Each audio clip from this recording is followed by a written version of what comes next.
Olá, boa noite, bem-vindo ao FM Podcast e hoje o tema é a indústria dos raptos em Moçambique, que já está a preocupar e preocupa a nível nacional e também internacional. Continuamos à espera de Vítor da Fonseca, que é o jurista, e seguimos com Nuno Rafael e também o analista social Marcelino Pangaia.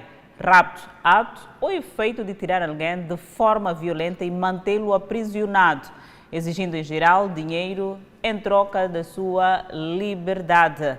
E recentemente as autoridades moçambicanas apuraram que os crimes de rapto que afetam o país movimentaram pelo menos 33 milhões de dólares desde 2014 em práticas de branqueamento de capitais. São somas avultadas que levantam ainda vários questionamentos. Que análise podemos fazer, começo mesmo por si, Nuno, que análise podemos fazer desta segurança dos empresários em Moçambique? Certo. Antes de mais, Adelaide, permita-me saudar a si, saudar a toda a equipe da TV Miramar e saudar o meu colega do painel e saudar igualmente a todos que acompanham o programa neste momento. Bem, as ilações que podemos tirar em relação a recrudescer, a reincidência da prática do crime de rapto ao nível da nossa sociedade, primeiro, é uma preocupação generalizada e extremamente preocupante que coloca em causa tanto a segurança das pessoas, mas também a vida financeira do próprio país no fim do dia. Está-se a falar de 30 e poucos milhões de dólares, não é pouco, que de certa forma acaba beneficiando os infratores desta prática do crime de rapto, mas também acaba de certa forma afetando a vida financeira dos próprios comerciantes e que no fim do dia vai colocar em causa também aquilo que há de ser a situação da empregabilidade de todos os quantos estão acoplados à vida a atividade comercial destes mesmos comerciantes que no fim do dia têm sido alvos dos raptores. Bem, em termos preliminares, para dizer que o crime de rapto preocupa sim a toda a sociedade, o crime de rapto coloca em causa a segurança de quem na verdade tem sido alvo, falo de cidadãos de origem asiática que de certa forma exercem atividade comercial que tenha alguma rentabilidade substancial que de certa forma acaba sendo alvos apetecíveis para os criminosos. Também acaba no fim do dia colocando em causa a situação financeira e a empregabilidade dos nossos cidadãos. Essas são as linhas preliminares que tenho a lançar em relação ao que dizer, sob o ponto de vista um pouco mais generalizado sobre o crime de rapto no ordenamento jurídico moçambicano. Continuamos mesmo a falar deste tema. Rapto não só é a segurança dos empresários, mas também dos cidadãos, que muitas vezes, quando acontece, até estes crimes acontecem à luz do dia, passa a repetição à luz do dia, e que são balas perdidas que o cidadão que está ali a passar também pode ser atingido. Já tivemos casos desta natureza.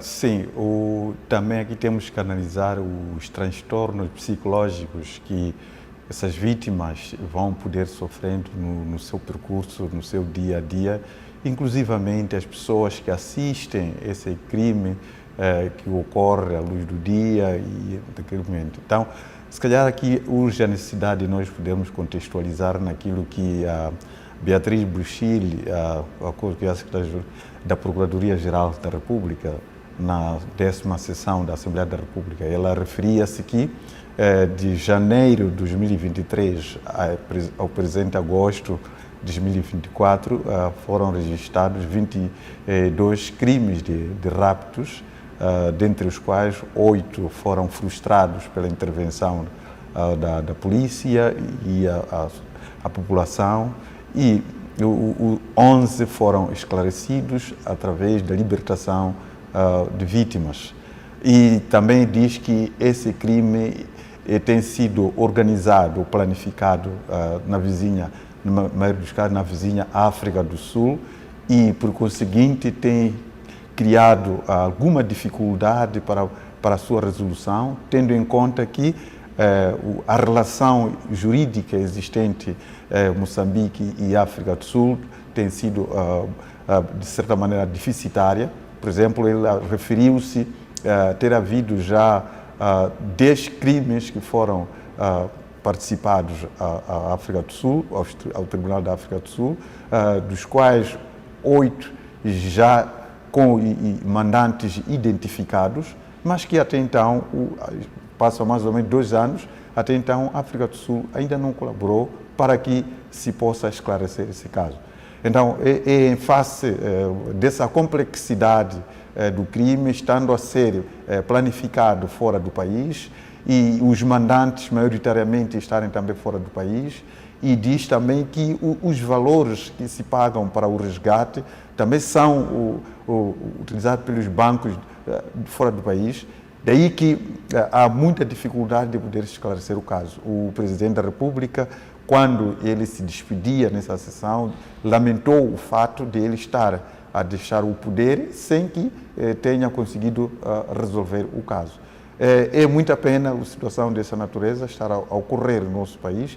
É um cenário novo para a nossa sociedade. Nunca nós, na história deste país, até o início dessas situações, havia acontecido, e agora já está assim a espalhar como uma prática para os próprios moçambicanos nas outras províncias, porque esse crime maioritariamente tem estado a ocorrer na cidade de Maputo, cidade e província de Maputo. Mas nos últimos dias já temos estado a perceber que está isso a eclodir nas outras províncias também.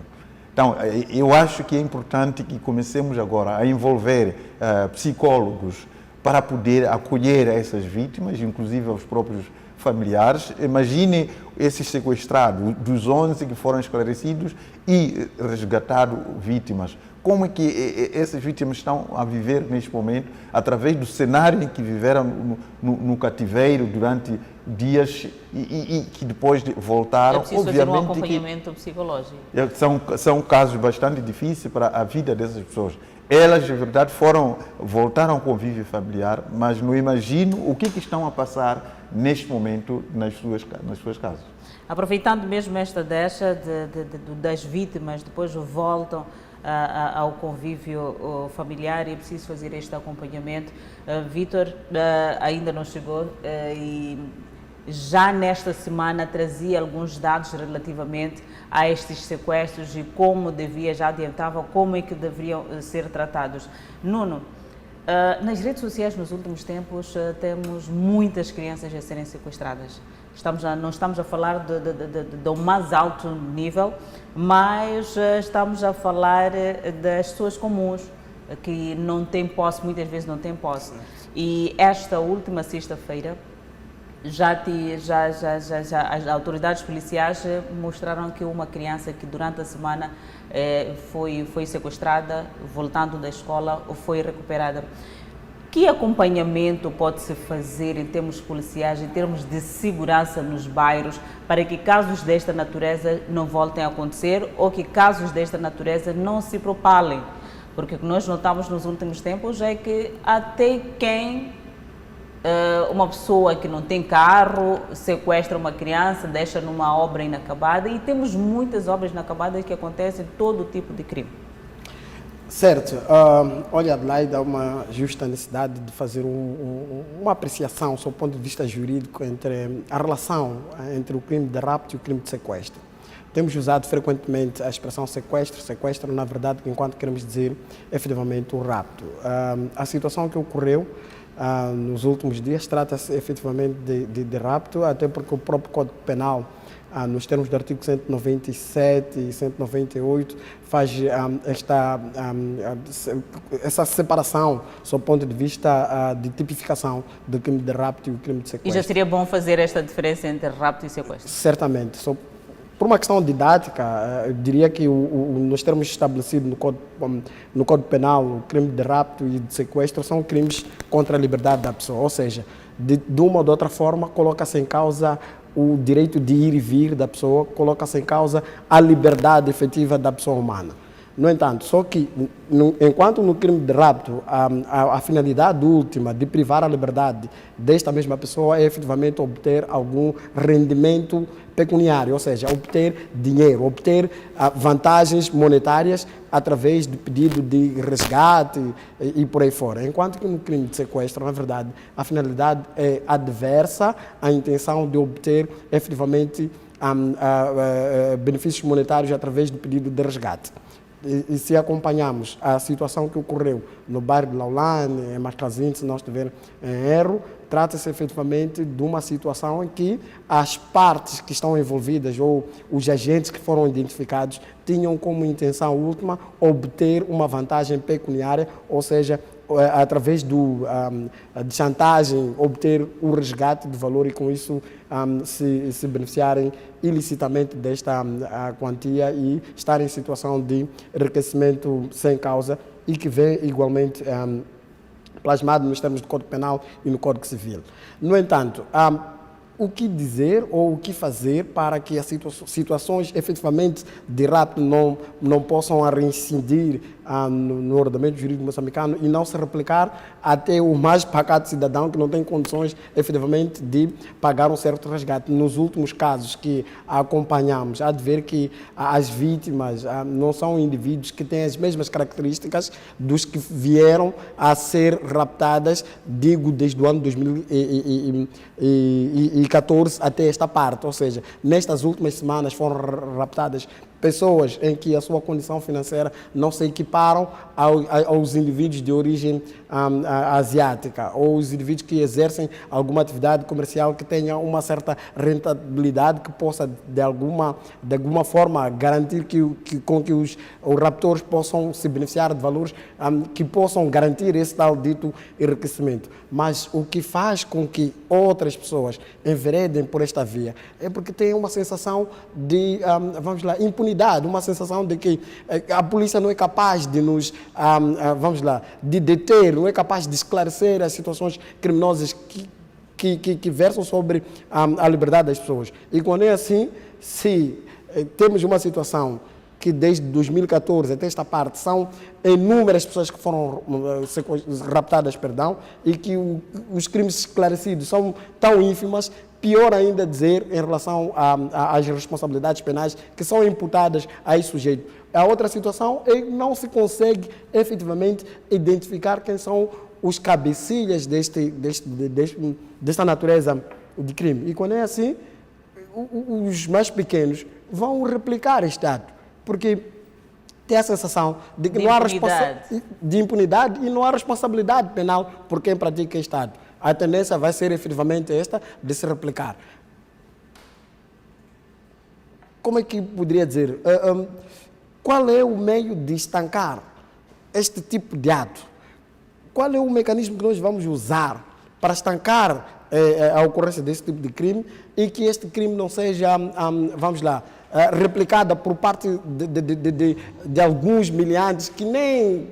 Quer dizer, o crime de rapto implica uma logística muito grande, implica uma organização muito... É por isso que se fala de crime de rapto, de crimes organizados. Se formos a ver esses dois últimos casos, quer dizer, a organização criminosa, efetivamente não existe. São pessoas que se calhar estão a ver através da televisão, foram raptadas, ontem foi raptado fulano de X, uma semana depois foi raptado. Entre aspas, vira moda. Vira moda e ele tem essa tendência de replicar este ato. Mecanismos de estancar. Primeiro, temos que adotar uma política criminal efetiva, que seja eficaz na repreensão da prática do crime, por parte daqueles que já praticaram o crime e que haja esclarecimento efetivo. Dali, quer dizer, a política criminal, talvez esclarecer o que é isso de política criminal. Política criminal são as opções que um determinado país, um determinado Estado usa para, impedir que o crime ocorra. O crime dificilmente pode, numa sociedade, o crime normalmente ela ocorre. O Estado faz a sua parte, estabelecendo normas jurídicas para quem tiver a pisar a linha do próprio direito e poder punir. Então, a prevenção do crime, ela ocorre através da responsabilidade penal, da moldura penal que o nosso modelo jurídico vai adotar. Se formos olhar no Código Penal anterior, em relação à punição do crime de rapto, não é o mesmo que ocorre nos termos do Código Penal vigente. Em 2014 tínhamos um determinado Código Penal que vigorava, em 2019 foi implementado um novo Código Penal. o que o Estado fez foi endurecer as molduras penais relativas ao crime de rapto, que é para garantir, dissuadir, com que, através da moldura penal, dissuadir com que os outros possam efetivamente praticar o crime. Mas só esta política punitiva não é suficiente para impedir, até porque esta política punitiva só pode impedir se realmente tivermos os sujeitos praticantes deste tipo legal de crime punidos e responsabilizados criminalmente e que, de certa forma, possam ser esclarecidos e serem difundidos como é que este crime ocorreu, como é que este crime foi tratado do seu ponto de vista jurisdicional, qual é a responsabilidade penal que foi imputado ao agente criminoso e, assim, para quem estiver a assistir, aquele indivíduo foi punido com uma pena de prisão que varia de 16 a 24 anos de prisão. É claro que para quem entende efetivamente, tem acessibilidade jurídica, prefere roubar galinha no lugar de raptar uma determinada pessoa, porque sabe dizer que a moldura penal é de 16 a 24 anos de prisão. Esta é uma determinada política criminal. Mas tem a política criminal preventiva. Essa é que é mais importante. É essa que não se verifica no ordenamento jurídico moçambicano. É exatamente sobre esta falta de política criminal preventiva que o crime de rapto vai se multiplicando. Por quê? Como é que se faz a política criminal preventiva? Temos que adotar, primeiro, a polícia, seja ela polícia de proteção, seja a polícia de unidade de intervenção rápida, seja a criação do tal organismo que tão somente a lidar com o crime de raptos e sequestro por aí fora, devia ser, primeiro, implementar essa força. Segundo, dotar esta força de meios capazes de prevenir a ocorrência de crime. Nós temos câmaras de vigilância junto de alguns locais públicos, até em locais que ocorre frequentemente a prática criminosa. Sabe, pode não parecer importante, só o facto de tu teres o alarme no seu carro, ter o rastreador no seu carro e o ladrão ou o humilhante saber que naquela viatura que eu pretendo roubar tem mecanismo de proteção ou de fiscalização dessa viatura, dificilmente a sua viatura vai ser roubada. Mas se nós sabermos, carros com as mesmas características, um tem sistema de vigilância e o outro não tem sistema de vigilância, é mais apetecível aquele que não tem sistema de vigilância. Então, a política criminal versa mais ou menos nesse sentido, adotar mecanismos de prevenção da ocorrência do crime, dando à polícia meios tecnológicos para repreender esse tipo legal de crime. Vamos discutir ainda os outros meios. Certo, e convido para acompanharmos uma peça de reportagem que dá conta que mais um empresário foi raptado no centro da cidade de Maputo. A vítima, de 24 anos de idade, é filho do empresário e foi raptado de frente à sua casa. Acompanhe a peça. A ousadia dos sequestradores ganha a cada dia que passa contornos alarmantes. A vítima foi interpelada nesta rua quando saía de casa para o local de trabalho. Estiveram aqui quatro jovens, eram jovens, munidos de armas de fogo de tipo AK-47. Posso especificar porque são as armas que a nossa polícia tem usado. E estiveram aqui, forçaram um jovem com que entrasse na viatura deles. Eles traziam uma viatura de marca Honda, cinzento escuro. No momento que levaram o jovem tentou escapar-se, pôr-se em fuga para um táxi que estava aqui por perto. Eles seguiram, voltaram a arrastar a ele à força para a sua própria viatura, até que de certeza meteram na bagageira. O incidente ocorreu em um local movimentado, que é considerado seguro devido à sua proximidade com áreas de alta vigilância. Eles estiveram aqui por 6 minutos, estiveram muito tempo em que se estivessem agentes, de certeza que os agentes teriam detido a eles.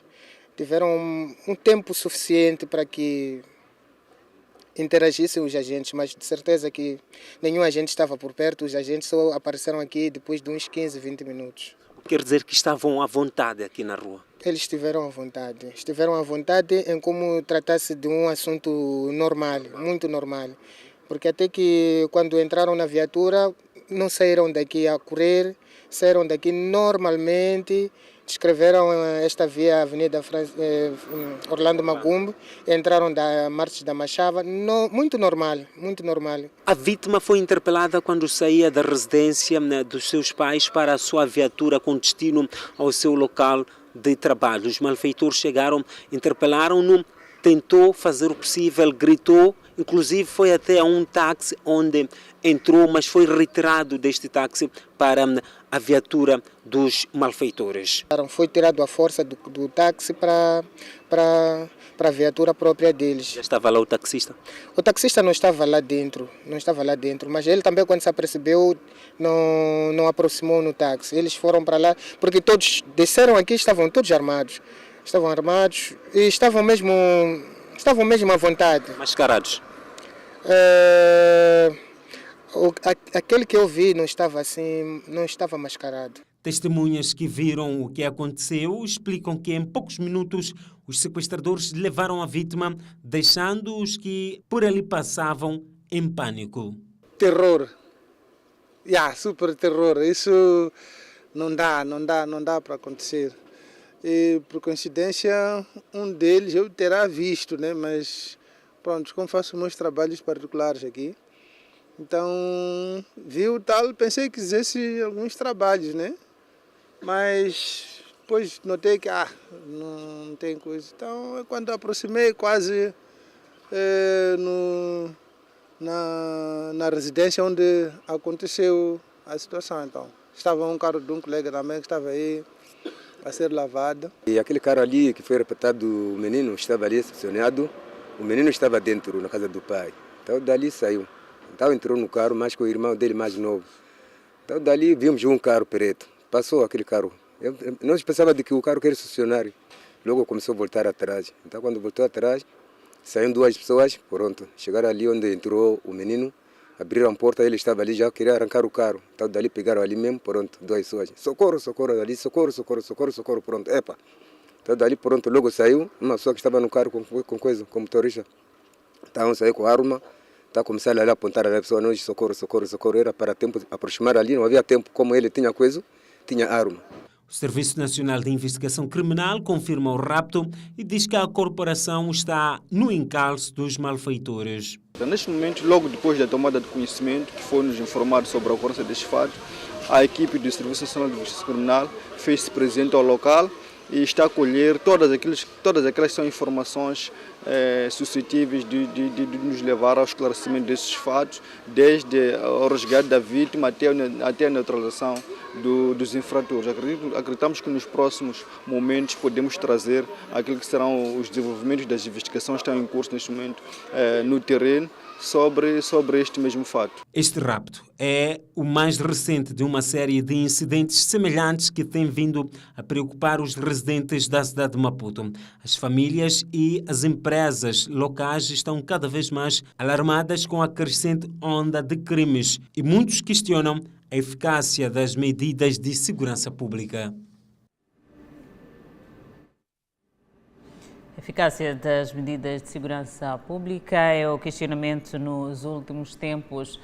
E voltamos a acompanhar mais uma peça de reportagem onde o ativista dos direitos humanos, Adriano Vunga, diz que o crime organizado capturou o Estado moçambicano. Até já. A interpretação é de dois níveis. É de que fica claro que o Estado de Direito Democrático de Moçambique está capturado por bandidos. Na mais larga dimensão, está capturado por bandidos. Está capturado por bandidos que estão na polícia, nos mais variados setores, e está capturado por pessoas que organizam, movimentam, se beneficiam do crime organizado.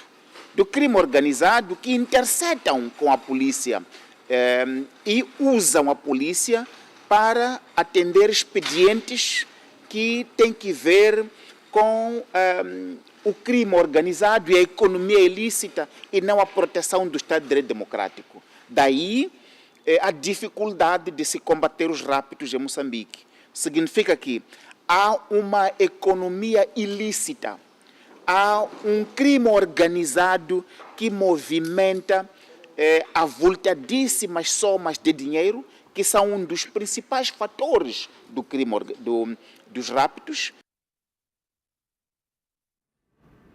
Aí está a declaração de Adriano Novunga, que diz que o crime capturou o Estado moçambicano. E voltamos dentro de instante para mais análise. Até já.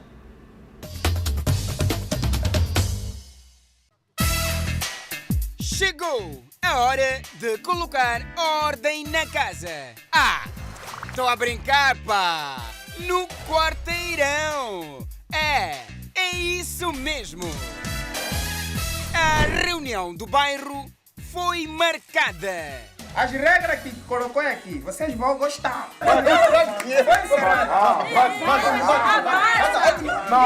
Mas será que o casal de chefes está em comum acordo? Tenha certeza do que está dizendo. Não me ameaça, Teresa. Não me ameaça.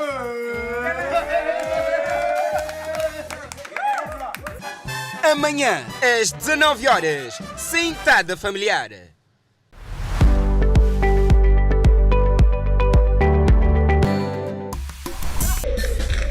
Este domingo, a partir das 18 horas, não percam mais uma história de gente da nossa terra, aqui na tela da TV Miramar. O papá Filipe Boane e a Irene Boane vão nos contar tudo. O papá, ele já está neste mundo do concerto e polimento. De volta ao FM Podcast, continuamos a trazer o tema Indústria dos Raptos em Moçambique.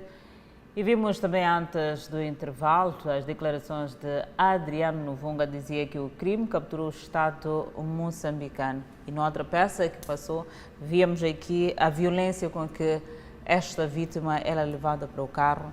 O que poderia ter passado na cabeça desta pessoa? O que é que aconteceu depois daquilo?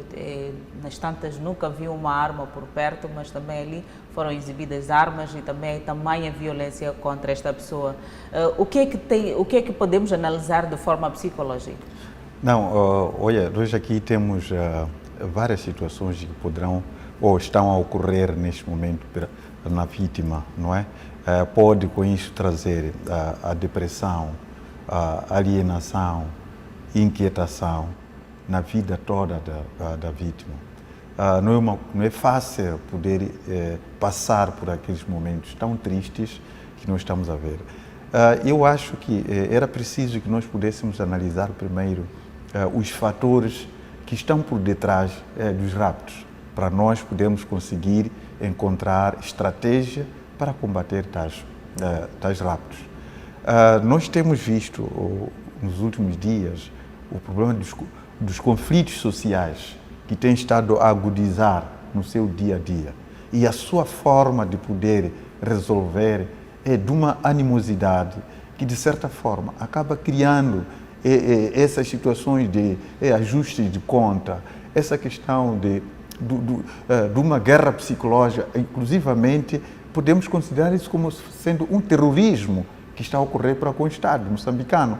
Porque a partir da altura em que são os empresários raptados, aqueles que cuidariam da maior parte dos postos de trabalho dos moçambicanos, e estamos num processo de sabotagem à própria economia moçambicana. Eu não acredito muito que essa situação de raptos seja pura simplesmente motivada pela questão econômica. Isso tem muito mais outros elementos que estejam por detrás dessa questão. Eu acho que era preciso que o governo moçambicano pudesse começar a repensar de como está a fazer a distribuição de riquezas no país, como está a fazer a distribuição da política, dos direitos políticos existentes no país, dentre várias outras situações que, no fim do dia, acaba criando sabotagem por algum grupo de moçambicanos.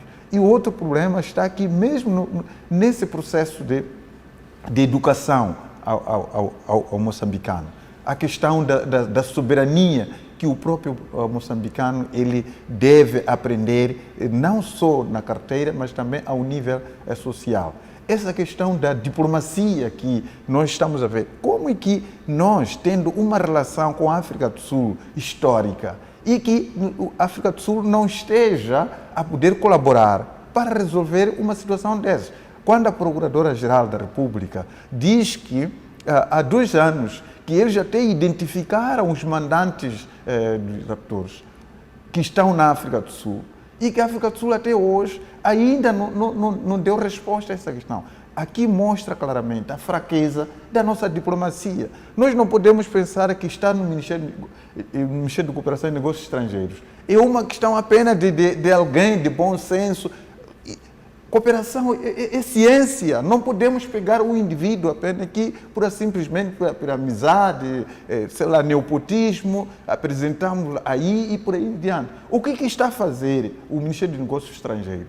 Com relação a criar bases de cooperação com os outros países, sobretudo nessa questão da África do Sul. Podia-se começar com a África do Sul. Nós podíamos ter essa dificuldade com outros países, mas a África do Sul, eu não acredito muito. Isso mostra claramente o quão é fraco o Ministério de Cooperação e Negócios Estrangeiros. Também essa questão de ignorar a capacidade interna. Muitas vezes corre-se para ir buscar recursos humanos que estão capacitados e inteligência para esse tipo de caso de fora e desprezar os moçambicanos. Nós sabemos muito bem que o país tem quadros capacitados. Os antigos membros da Segurança Nacional do Estado, ex-SNASP, aqueles ali, numa altura em que o país não tinha condições, não havia internet, não havia telemóvel, mas nós vimos quantos casos que foram encontrados, daqueles que eram traidores da pátria. Porque quando houve a independência, houve aqui muitas intenções de poder sabotar a governação. É preciso capitalizar cada vez mais os quadros nacionais, é isso? Sim, estão a poder, temos aqui quadros capazes de poder garantir com que possamos ir num bom caminho para a resolução desse caso. Temos esse grupo de quadros que estamos a falar, da Segurança Nacional do Estado, o SNASP, aqueles que estavam aquartelados ali nos escritórios das Nações Unidas e foram lá vandalizar, retirados de qualquer forma, são indivíduos que garantiram a segurança deste país no momento mais crítico, até depois da independência. E logo a seguir temos outros quadros que foram mandados recentemente pelo Ministério do Interior, a reserva, e são quadros também que têm uma capacidade invejável para isso. Por que esses membros foram mandados embora? Muitas vezes é por ganância de dinheiro, por ganância da corrupção, porque vê que esses aqui têm essa capacidade. Neste país é pecado ter competências. Se você é competente, não é querido na instituição pública que nós temos aqui. Automaticamente você é retirado. Você tem que ser um indivíduo que receba orientação e faça como que ela é. Não pode criticar aquilo que lhe mandam fazer. A partir da altura em que você critica e coloca ideias de como pode resolver isso, já é motivo para você ser retirado da esfera. E é isso que está a aplicar. Eu não concordo muito neste momento, ainda extrapolarmos para fora para buscar indivíduos de fora para vir tratar esse assunto. Porque no país temos quadros para isso. O importante aqui é dar espaço a esses quadros. Sairmos dessa questão da corrupção, sairmos dessa questão de ver indivíduos que nos criticam, indivíduos que não aceitam cegamente de poder receber orientações, quando essas orientações, obviamente, vão nos levar à cova. Então, é exatamente essa questão. Eu acredito muito que o novo governo, ele provavelmente poderá tentar levar a cabo, mas a esperança é mínima, tendo em conta a forma como hoje em dia está sendo feito, porque esse novo governo, esse governo que está a terminar, já está a nomear vários dirigentes para diferentes postos-chave. O novo governo, quando entrar, como que vai fazer? Vai demitir toda essa gente, que agora estamos a escassos meses do final do mandato, mas estamos a ver nomeações em massa em lugares chaves. Como é que nós vamos poder, como é que o novo governo vai poder indicar uma equipe que vai poder também encontrar nova estratégia de conseguir suster aquilo que não foi conseguido hoje? O Presidente da República disse, há aspectos que nós não conseguimos e acreditamos que são desafios para o novo governo. Mas esse governo que está a cessar já está a indicar quadros para essas áreas. Como é que vai... Provavelmente esses vão continuar a usar a mesma estratégia que fracassou. Disse que fracassou-se nesta indústria, para a resolução dos problemas ligados ao rapto. O Presidente da República reconheceu que está muito longe de se resolver este problema.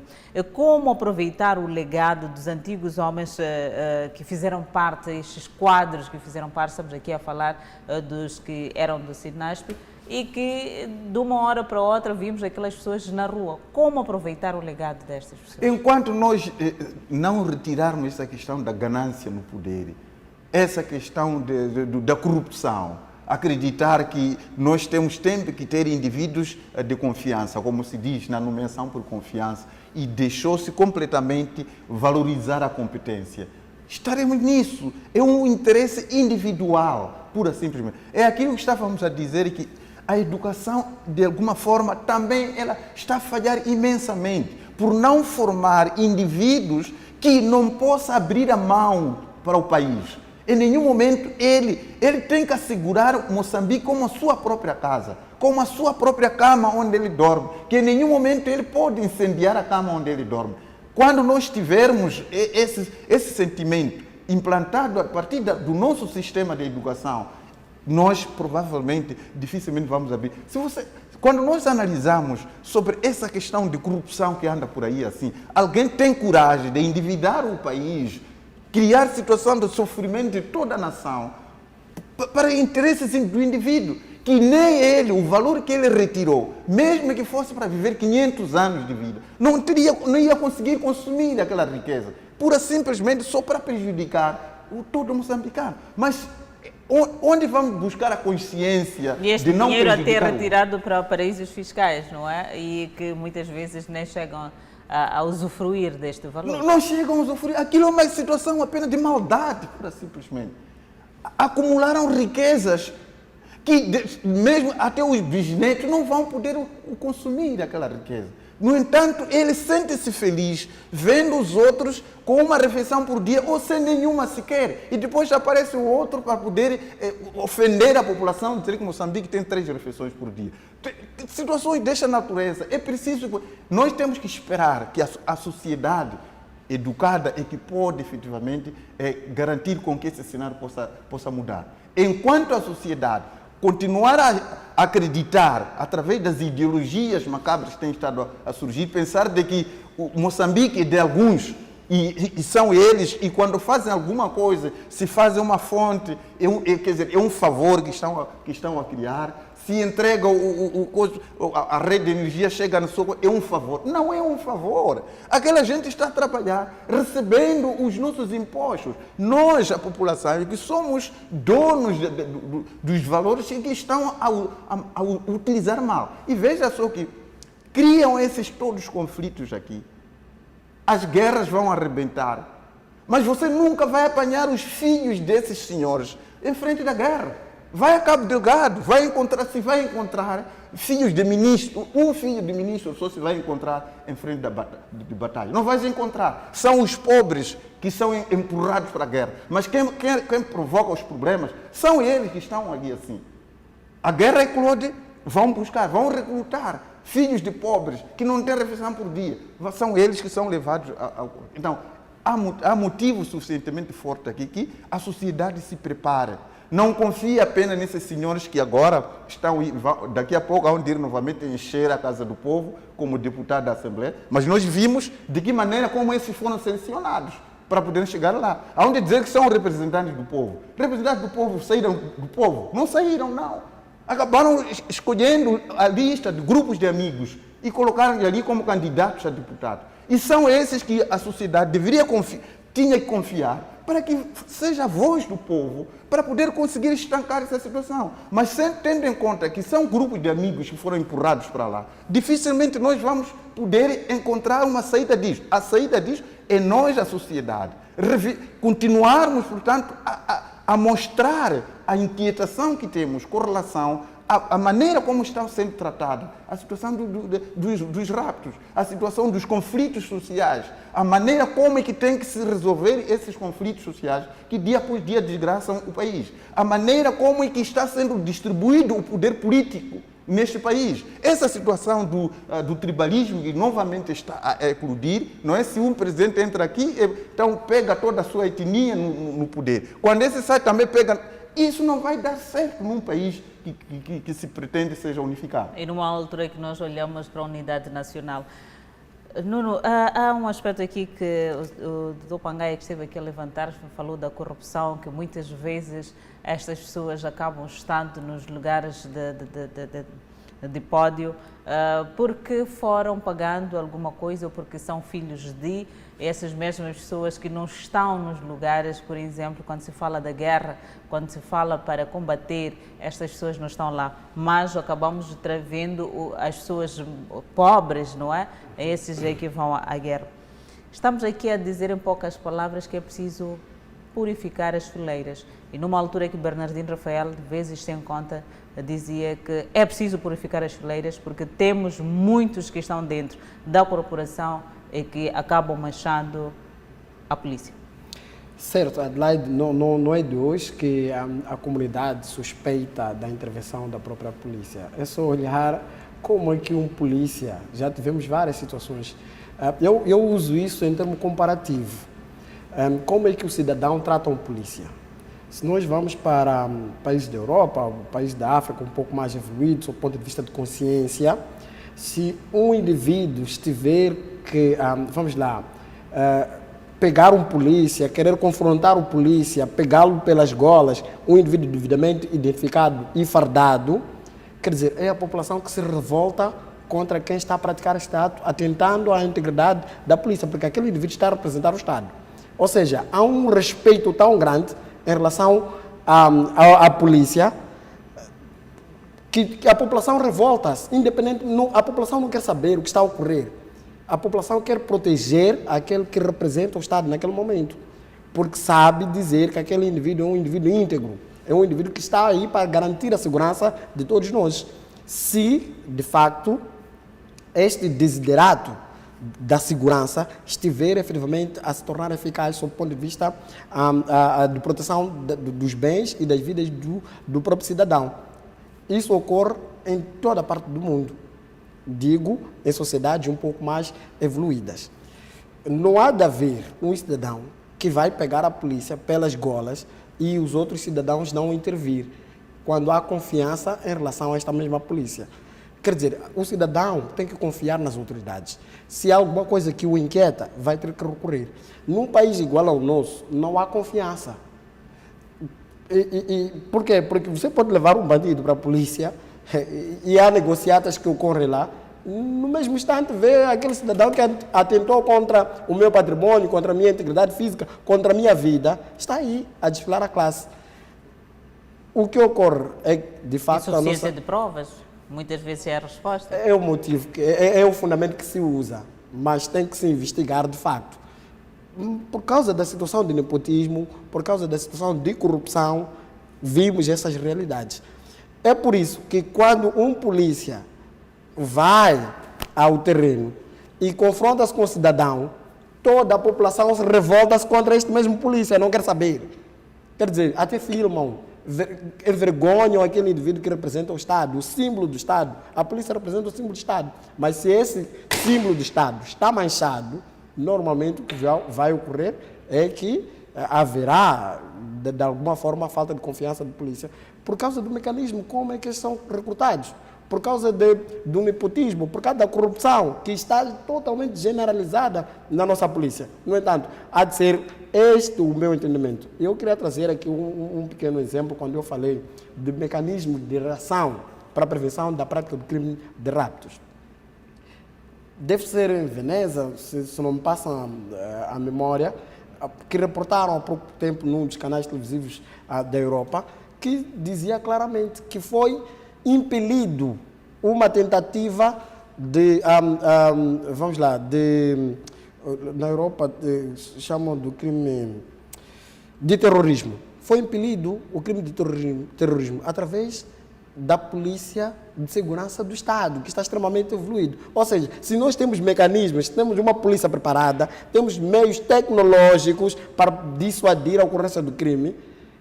Houve um espetáculo da Taylor Swift que estava programado para esta semana, mas aquele espetáculo não ocorreu porque a polícia investigou, antecipou-se aos terroristas, conseguiu identificar que ia ocorrer um ato de terrorismo e foi identificado esses sujeitos.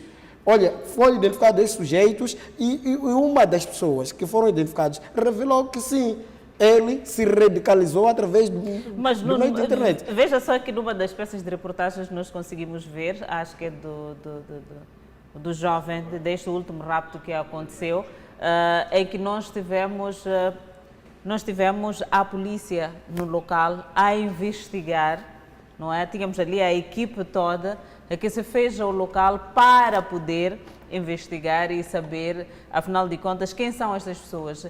Via-se ali, não sei se a minha produção tem o vídeo do último rapto que aconteceu na capital do país, mesmo sendo, estou a falar do bairro Pulana Cimento neste caso, em que tivemos lá a polícia a investigar. Está ali, temos as imagens de reportagem. Este é o momento em que as câmeras de vigilância flagraram, o momento em que ia acontecer este rapto. Veja só que logo a seguir vamos ter um carro que vai estacionar, tenta fazer uma manobra, não é? O carro que vem aí, o cinza, que vai parar. Temos ali alguns homens ao redor que na altura até podíamos pensar que estas pessoas podiam estar ali como segurança, mas depois, ao longo, já corre um homem ali. Este é o momento, não é? Algumas pessoas já começam a perceber que neste momento ia acontecer alguma coisa anormal, não é? Algumas pessoas fogem e foi no momento em que também os cidadãos pegaram no telemóvel para começar a filmar o ato. E logo a seguir o que acontece? Este rapto, estas pessoas apareceram aqui, as autoridades da polícia, e fizeram algumas fotos, algumas filmagens, foram fazendo lá todo o trabalho. Só para dizer que também estamos preparados, ou não? Bem, estamos preparados. Mas segura aí, eu tenho indicação de que vamos a mais um breve intervalo, voltamos dentro de instante com este vídeo e para podermos analisar melhor. Você vai conhecer Jorge. De sapatos há mais de 30 anos. Agora, a filha começou aos 18 anos e hoje já está com 26. Não percam. Amanhã, às 18 horas, na TV Miramar. É aqui onde a informação rola. Ao detalhe. Aqui destacamos a violência doméstica, que priva os indivíduos dos seus direitos fundamentais, como a liberdade. Hoje, 22 horas em ponto. Fique ligado.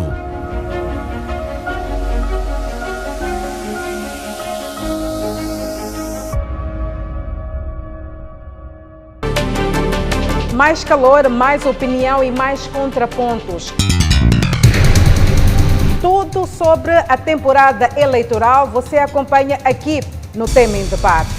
Não se pode forçar e passar por cima da lei.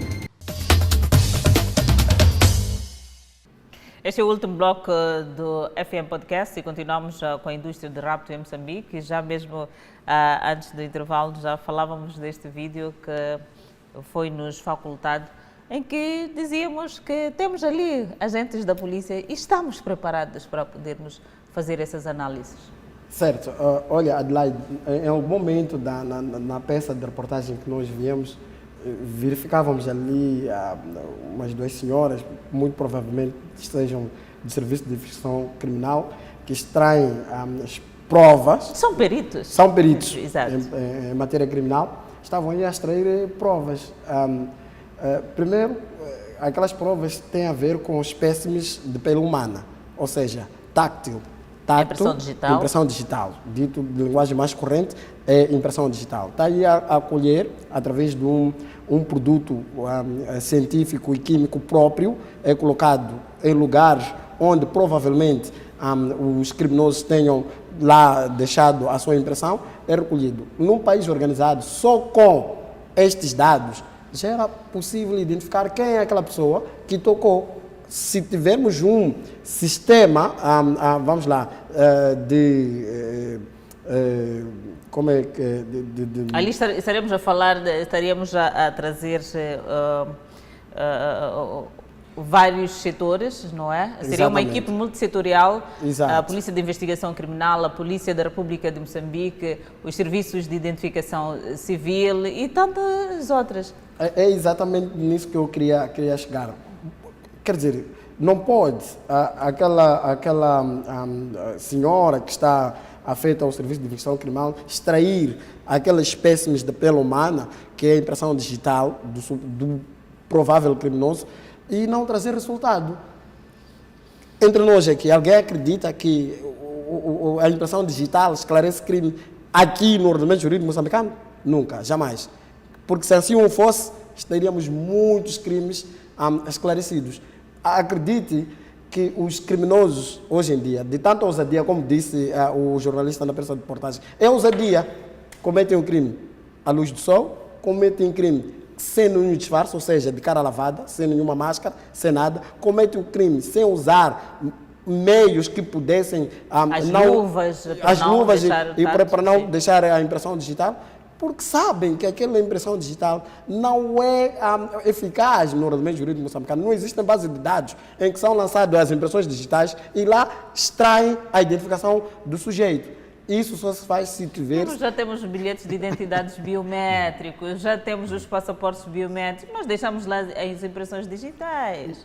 A base de dados dessas impressões digitais não são eficazes, não temos mecanismos tecnológicos próprios para identificar e de certa forma, esclarecer um tipo legal de crime usando estes meios tecnológicos, esses meios de peritos que esclarecem o crime. No nosso ordenamento jurídico moçambicano, Adelaide, eu quero acreditar que mesmo tu e nós aqui presentes, não acreditamos que a impressão digital possa, de facto, esclarecer um tipo legal de crime no ordenamento jurídico moçambicano. Mas se calhar aqui era importante também perceber que o capital humano faz muita diferença acima de tudo isso. Nós podemos ter a tecnologia... É preciso investir na educação. Sim. É preciso investir na formação.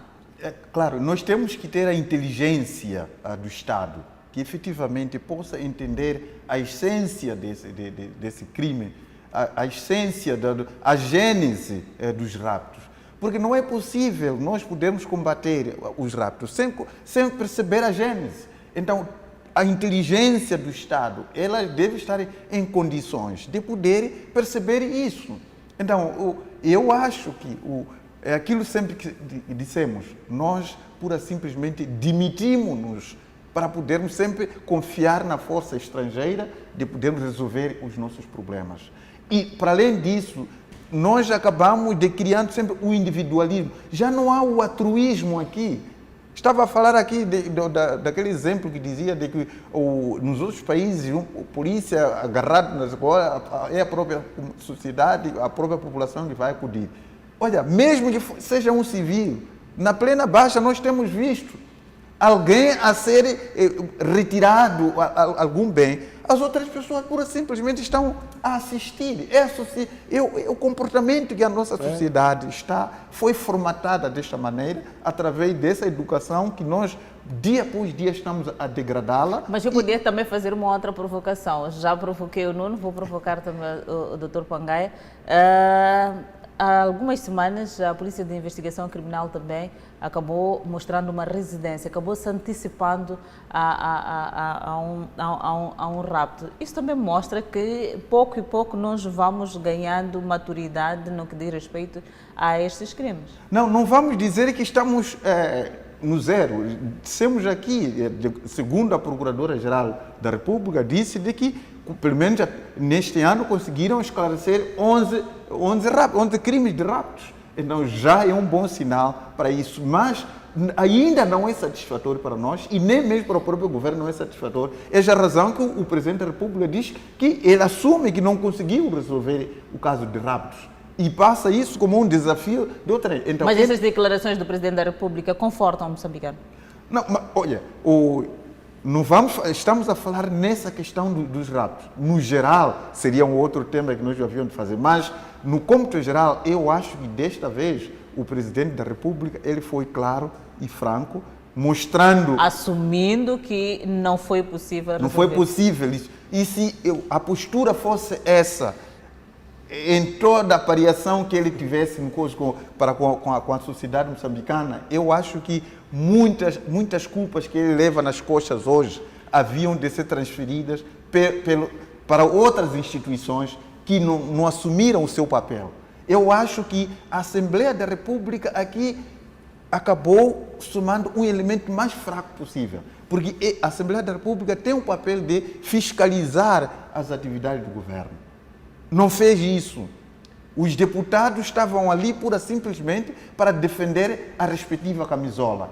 Deixaram de ser deputados republicanos, passaram a ser deputados partidários e deixando de trás a população que confiava neles como sendo a voz do povo. As iniciativas que o presidente da República vinha tomando deveriam também ser acompanhadas pela Assembleia da República.